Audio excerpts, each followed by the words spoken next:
Ladies, I'm here tonight on the show.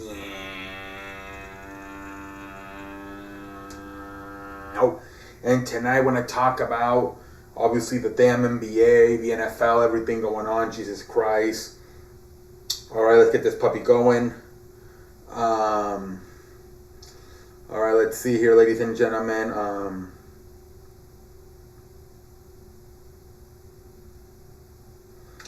Alright, man, they love doing the fucking... Alright, let's go over here. They love to... I'm not going to read off those damn bets. I don't have time, man. So we got fucking some suspensions, man.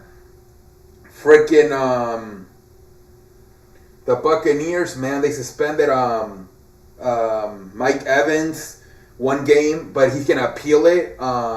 James Trash is gonna hear the appeal. Is that his name? James Trash? Jesus Christ. He's gonna hear the appeal.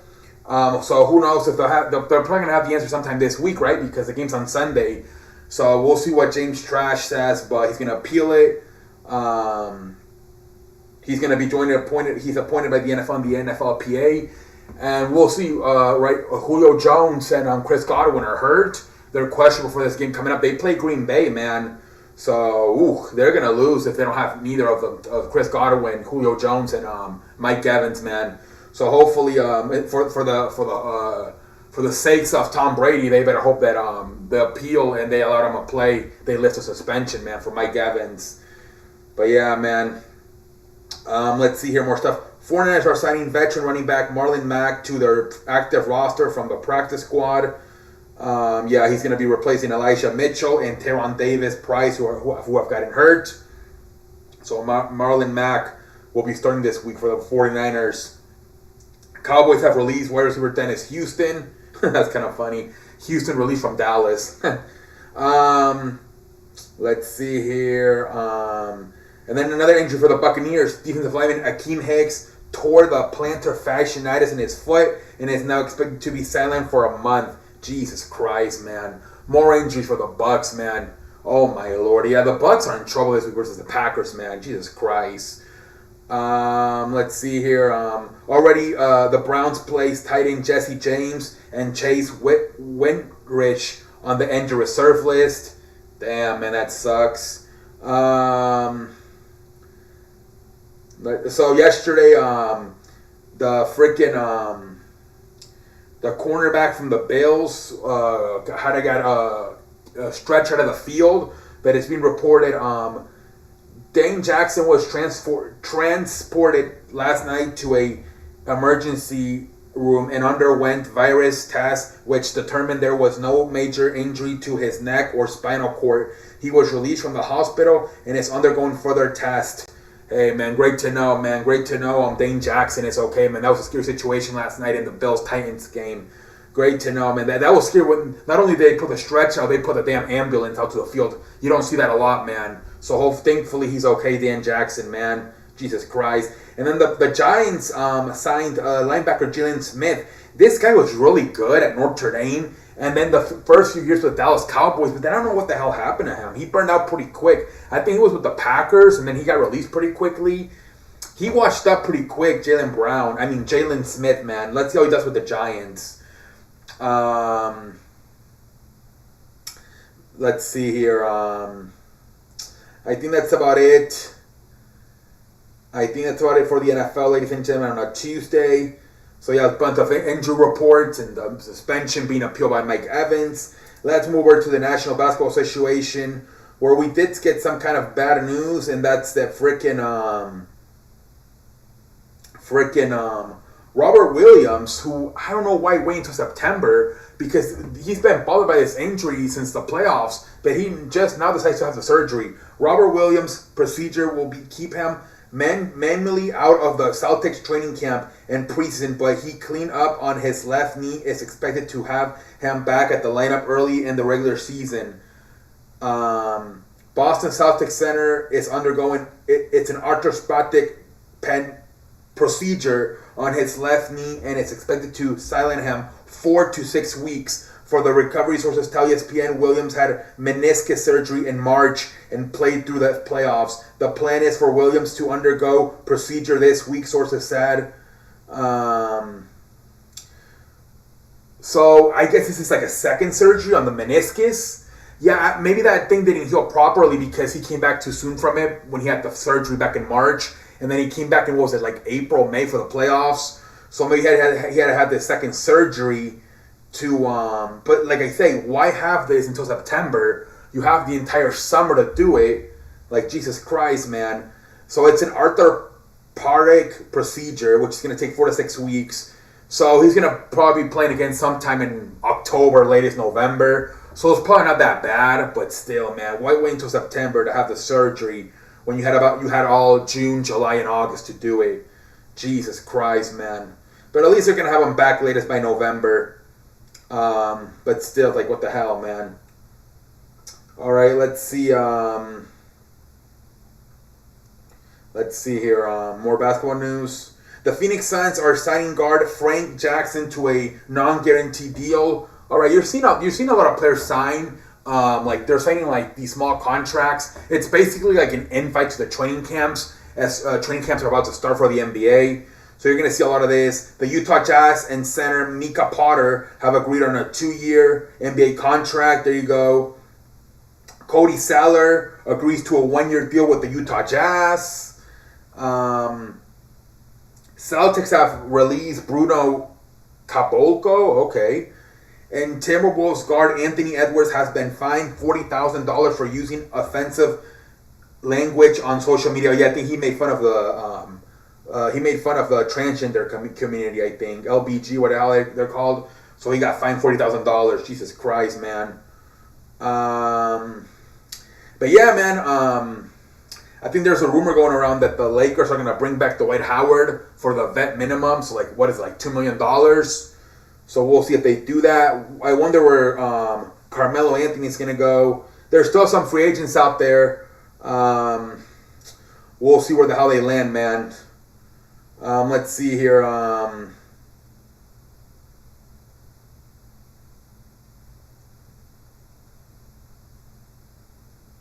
So I think the Judge had another home run again tonight.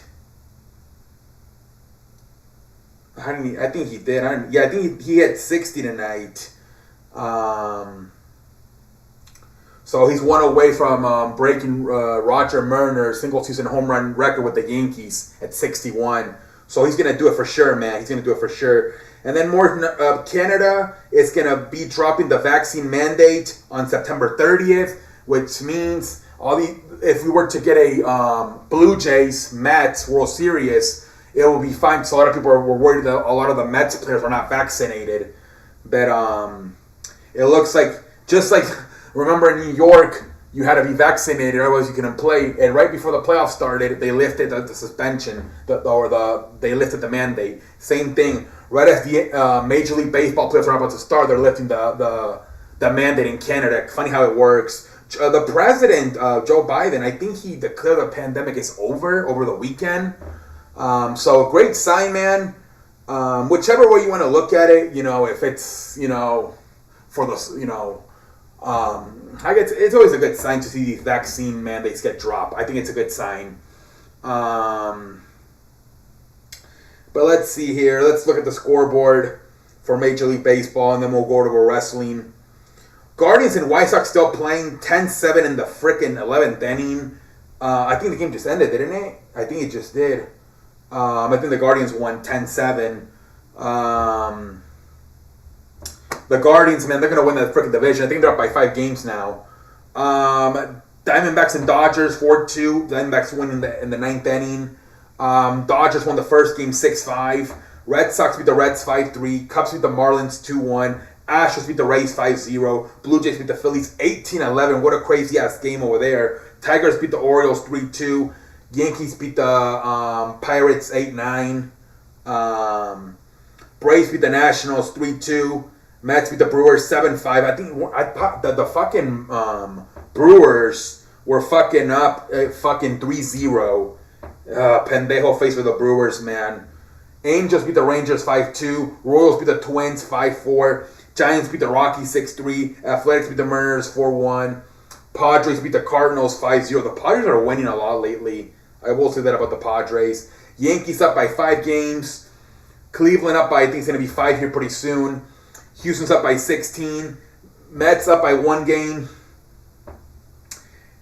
Cardinals are up by 8. Dodgers up by 21. Really, the only one that matters at this point is the National League East. Everything else is pretty much, Blue Jays, Rays, Mariners, they're going to go in. Braves, Padres, Philly. Yeah. Brewers, man, they're still in. They still have a chance to get in, but man, I honestly think that 11 out of the 12 teams are set. Honestly, it's gonna be the Astros, the Yankees, the Guardians, the Mets, the Cardinals, the Dodgers,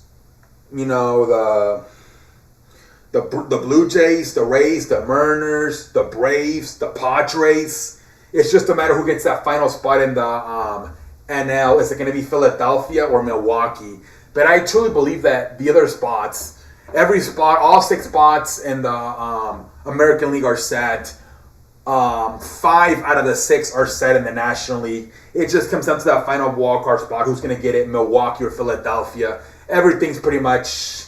It's already pretty much set up. So we're getting ready for the damn playoffs here. Let's go, man. I'm excited, man. All right, let's go over to WWE Wrestling. Well, going a lot faster than I thought.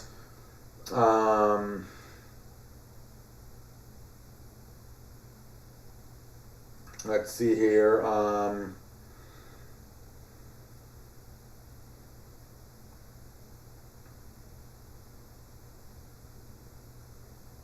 So they're saying that Bray Wyatt, man, a lot of stuff appearing, a lot of codes that people can actually go on their phones and look at it. People holding up the sign at exactly 9:23, which sets the date for this Friday for SmackDown, September 23rd. And a lot of people are wondering if it's going to be Bray Wyatt. I think you go back to years ago, and he said this. I think he said this on a promo, "You killed the world" or something. So a lot of people are saying that Bray Wyatt's going to be coming back this Friday. I don't know, man. I don't know. But a lot of reporters like Sean Rossap and other reporters are trying to get information from WWE, and WWE will not give them it. So they're trying to keep this very hidden, man. But yeah, man. Who knows what they're going to do with this, man? You have that, what's it called, the White Rabbit song being played at all the arenas, even the non-televised shows over the weekend. They're really focused on this right now. You had, I believe there was a backstage segment. You had another zip code in the back of, I think it was Austin Theory's interview or something. But yeah, man, a lot of crazy stuff going on with Raw right now, man. We'll see if it's going to be Bray Wyatt. I don't know, man. Is it going to be Bray Wyatt, man? Also, I don't know if it might just be a code we get on SmackDown. Just because it's at 9:23 doesn't mean it's going to be Bray Wyatt coming back on Friday. It might just be a different code. Who knows, man? And I think on the they're promoting the Extreme Rules pay-per-view, and every match is half the normal Extreme Rules background logo. But on the Seth Rollins Matt Riddle one, it has a little, a Bray Wyatt, the light he used to carry. It has right behind Riddle's, you can see it, you can zoom in on it, and the other matches that are being advertised, it has the normal Extreme Rules logo. So is he gonna come back for Seth Rollins? I mean, it kind of makes sense, right? Because they had Cody Rhodes come back for which I would love for Roman Reigns, but the thing is that if he comes back for Roman Reigns, with the whole reports coming out that they don't want Roman Reigns losing the championship, then then he's gonna lose to Roman Reigns. So yeah, might as well come back with somebody else. If it's gonna be Seth Rollins, I guess probably the second star in the company, Seth Rollins.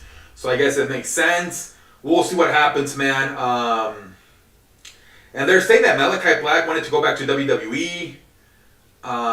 And again, we don't. So I guess when they said that he was complaining about the creative team, not fulfilling their promises they made to him. I guess he did make AEW when he said that, because now it's saying that he does want to go back to WWE eventually. So we'll see, man. Obviously, his wife is there, Selena Verga. She's in WWE. So maybe that's part of it. Especially if he's going through mental health problems, he might want to be close to his wife in WWE. So I can see him coming back to the WWE eventually, man. We'll see what happens. And they're saying that Sting is gonna turn on Darby Allin, and he's actually gonna be the new leader of the House of Black. You know, obviously Malachi Black was the leader, but now that he's gone, because they're saying that Tony Khan filed for the trademark House of Black. So if he filed for the trademark, that means because he wants to continue the freaking he wants to continue doing it, the faction. So they're saying that Sting's gonna freaking turn heel on Darby Allin and join Brody King and Buddy Matthews and Julia Hart. I wouldn't mind a Sting heel turn. I would not mind a heel, you know, keep it fresh, something new. So I would not mind a Sting heel turn. I feel sorry for the Dark Order. Dark Order, how many? Well, it's been like 2 years they've been looking for a fucking leader. In like less than a month, House of Black's gonna get a leader. Jesus Christ, man.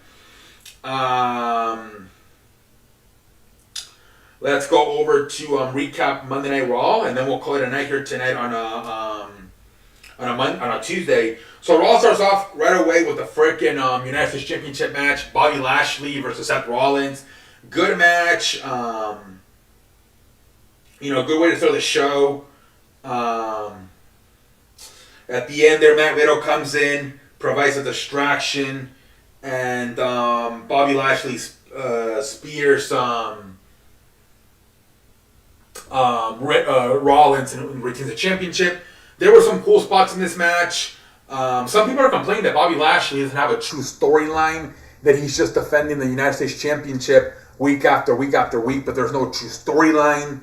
Like, you know, so some people have been, that is true. I think he did AJ Styles, then he did The Miz, and now he's doing Seth Rollins. There's not really a lot of storyline behind it. I will say that, but matches are good, man. They did a good spots, man. That one time where Seth Rollins tried to hit the freaking curb stomp, and he couldn't because Bobby Lashley was fucking too strong. That was a good spot. And then when Bobby Lashley tries to go for the spear, and Rollins catches him in the air and hits him with the pedigree. Some good moves, man. There was some good stuff in that match, man.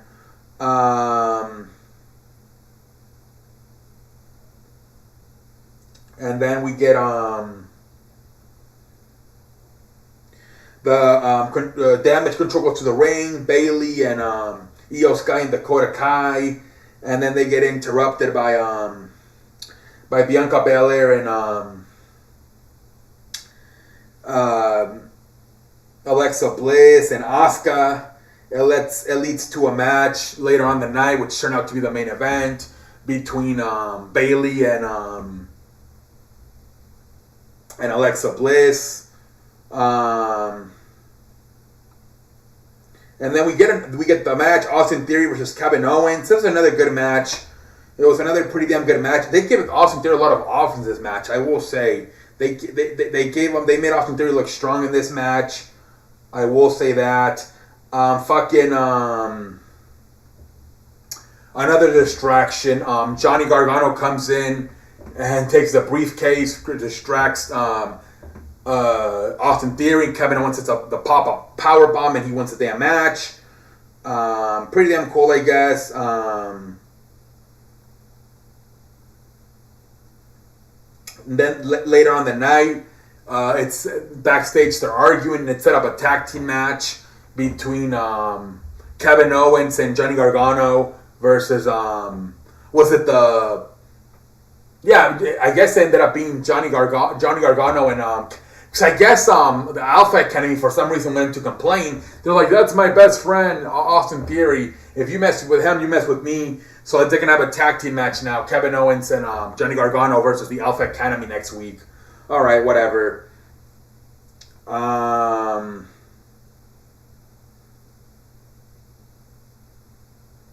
And then we get the fucking Brawling Brutes making an appearance on Raw versus the Street Profits. Good match, man. I was wondering who the hell's going to win this match. But then I remember, of course, the Brawling Brutes are going to win it because they're the number one contenders for the tag team champions. But it was a good match, man. I'm not going to lie. Back and forth, good match. Fucking Brawling Brutes won the damn match. Good shit, man.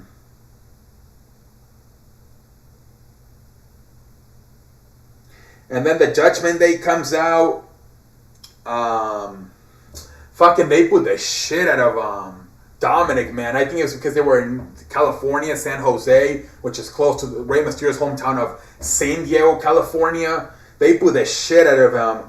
But that's what, WWE wants, man. They don't care if you cheer or you boo. As long as you give them a reaction, they don't care, man. Look at Roman Reigns. All those years he got booed as a babyface. They don't give a shit, man. So if you guys are trying to boo him to try to tell WWE he sucks and don't put him on TV anymore, they're going to do the opposite, man. That's what WWE is looking for, a reaction, whether it's positive or negative. So the fact he got booed as loud as he got booed, they're going to keep putting him on TV, man. I'm telling you right now, man. And then we have we had a freaking backstage segment with Matt Riddle and no, we had a freaking this is shit skipping shit, isn't it? There was a tag team match, yeah. Okay, I got ahead of myself. It was the Judgment Day versus Matt Riddle and Rey Mysterio. Another fucking distraction, man.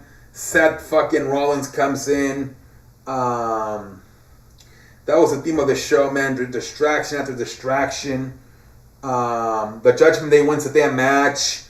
Jesus Christ, man.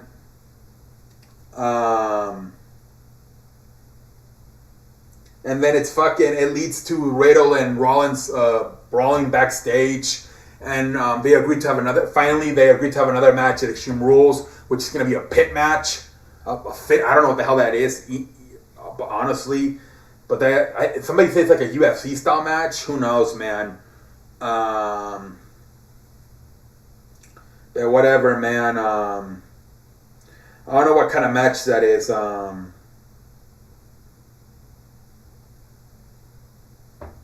Let's see here. And then we have Miz TV. Mike the Miz is in the ring, and he's calling out Dexter Lumis. He's like, I want to settle things once and for all. What is your obsession with me? And fucking Dexter Lumis comes out of underneath the ring and starts to pull him down. And then Tommaso Ciampa saves him.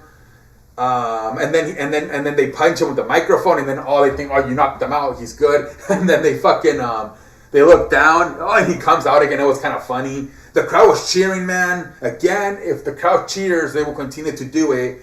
Still no explanation why Dexter Lumis has an exception with the Miz. But again, if the crowd continues to cheer for it, they're going to keep doing it. I can see why those people are alive, because it's good spots, right? When they did the cage match, it was also funny the way they did it, right? He just came out from underneath the ring as Miz was trying to climb out of the cage. And now same thing coming from under the ring again. So, good spots, man. So I can see why the crowd, when they're live at the events, they cheering. But we're like at home, it's kind of not the same. But whatever.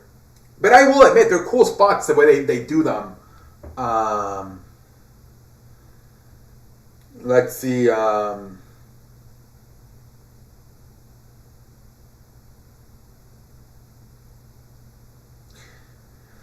lot of fucking. And then they had a freaking segment, the Judgment Days backstage celebrating their win over fucking Mysterio and Matt Riddle. And Finn Balor runs into AJ Styles and tries to recruit AJ Styles to join the Judgment Day. That's pretty damn interesting, man. Right now, not a lot of stuff happening with AJ Styles, right? He's kind of forgotten about. Which, hey, how about sending him to SmackDown then? Honestly, if you're not going to use him on Raw. But Finn Balor kind of recruits AJ Styles to fucking Judgment Day, man. Wow, man, that would be crazy if he goes to Judgment Day as well, man. That would be fucking crazy, man. And then we get the main event, man. Bayley versus Alexa Bliss. Again, a bunch of distractions. Everybody's on ringside. Bianca Belair, Asuka, Io Sky, Dakota Kai. Everybody's on fucking this was the theme of the fucking night, man. Distractions, man. Almost every match, almost not all of them, but almost every match. I think outside of fucking brawling brutes and the Street Profits, almost every fucking match was like a distraction. It seemed like Bayley wins the match, and then after the match, she challenges Bianca Belair for a match for the women's title at Extreme Rules. So that's pretty much the end of the show. I thought it was a good show, like good matches. You know, I thought Bobby Lashley, Seth Rollins was good. I thought Kevin Owens, Austin Theory was good. You know, the fucking you know, the segments of the Judgment Day, Dominic getting booed super hard. I thought it was kind of funny. And then, you know, the backstage interesting with Finn Balor and AJ Styles. You know, the Dexter Lumis stuff with The Miz, I guess it's cool, even though they're not really giving an explanation why they're doing it. You know, the main event was kind of predictable. I kind of saw that, how she was going to win the match, Bayley, and then challenge Bianca Belair. You can see that coming from a mile away. Is Damage Control about to be the woman's bloodline, the woman's version of the Bloodline? Who knows, man? I can see them, right? They already got the tag team champions. Why not give Bayley the women's championship? But it was a good show, I guess. You know, they got 1.5 rating. They're losing their momentum with the views. You know, they were averaging 2 million views. Now with Monday Night Football, you know, it's going to be interesting to see how Dynamite does this week, because Dynamite is loaded for Wednesday. Could this possibly be the first week where Dynamite beats them in the ratings? I think Dynamite's been averaging like 1.3. So this might be the week, man. Dynamite has a huge advantage. They don't got to compete against Monday Night Football or NFL at all, where WWE has to compete with Monday Night Football. So could it be possible that Dynamite gets more views than Raw this week? I think it is possible. I thought because of the blowouts with the Monday Night Football, I thought that maybe like the second half of the show could at least boost it a little bit more. Not quite to 2 million, but a little bit more than 500,000. Maybe to like, instead of 1.5, maybe 1.7, 1.8. That was not the case. In fact, they got more views last week at 1.7. This week even went lower at 1.5. But we'll see, man. We'll see if Dynamite can really capitalize this week coming up and get more views than Raw. I think it's possible. We'll see what the hell happens. Until next time, I'm Malachi. Thank you for watching.